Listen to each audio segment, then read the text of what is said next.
Welcome back, ladies and gentlemen. Now that I have completed the Battle for Golgatha DLC, I can give you my summary for that.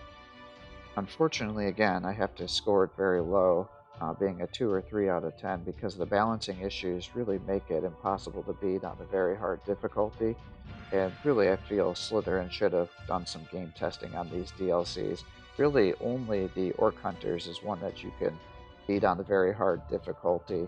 I mean, I did it with the Blood Angels too, but that was incredibly tedious and just not enjoyable. Whereas the Orc Hunters, at least I could enjoy it because of the units, and it just didn't feel like the balancing was a huge issue. Whereas you really feel it on the other one.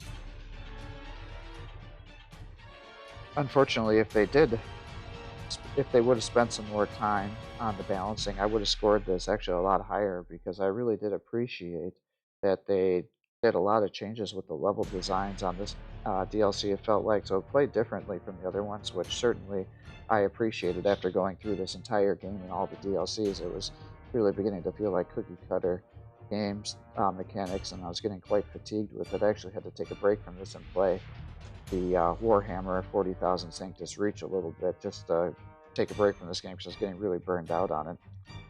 I have mixed feelings about there not being any bonus objectives. Part of me enjoys that, because I didn't really like that there were these secret mission objectives that they didn't tell you about, and some of them your game would be completely dependent on if you did it or not, so having to do trial and error and things like that, I don't really appreciate that in games. I like to know, okay, here's your bonus objective, this is what you do, and if you want to do that, fine, go do it, and if you don't, then don't. And then leaving it up to the player not to have to do this trial and error thing. That's fine for coming up with strategies for the basic gameplay, but you shouldn't have to for the bonus objectives, especially if completing the bonus objective is going to be essential for the rest of your playthrough to make it successful. Things I didn't like about this game, however, was that they really reused a lot of the units. The Mortar and Guard didn't really feel unique. It just felt like they just did slapped some paint on the units, and that was kind of it, which was kind of frustrating. I also felt that this DLC really suffered from a lack of diversity in the units. You could get like 8 units or something like that with the Mortar and Guards, and the rest of them were the sacrificial units, some of which would be have some diversity. Other ones they just reused all the way through, so that got to be a little bit frustrating.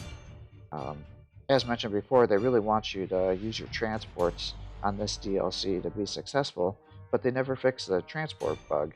So if your units are in a transport, and if you don't know what that is, it's if your units are in a transport, and this was present during the other games as well, at the end of the mission, if they were in the transport and the units didn't sync up right, it would actually think that a bunch of your units got killed off. It would take a bunch of your requisition, it'd take a bunch of your experience, which you've worked hard for, and if you didn't catch it, you could lose thousands of requisition points through your playthrough. And given how restricted this game is with giving those to you, that by the end of the game, that could be catastrophic. So that's really frustrating.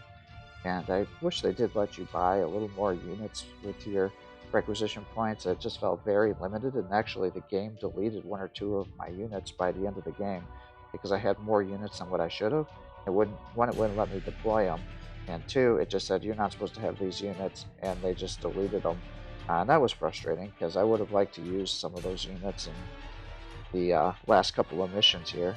But like I said, if they would have fixed the balancing, I could have recommended this. I did find it somewhat enjoyable. If you're going to use the mod, it's a little bit different, and I didn't think it was terrible. So overall, I would recommend it if you're going to do the mod, but if you're not going to use the modification, I can't recommend it. And if you're going to play it on easier difficulties, then this DLC would be fine to try out, especially if you're an Imperial Guard fanatic and enjoy them. So disappointing overall, but not terrible. And I really wish they would have just focused more on balancing. And that's been my critique throughout this whole game series. It just felt like it was rushed. They had some good ideas, but then the way they put it out was just very poor. So overall, this, including the main games, the DLCs, the expansion, take it or leave it, is the end. My ending comments for this. I hope this was helpful to you about whether you want to spend the money to buy this complete series or not. Um, Thanks, and have a good day.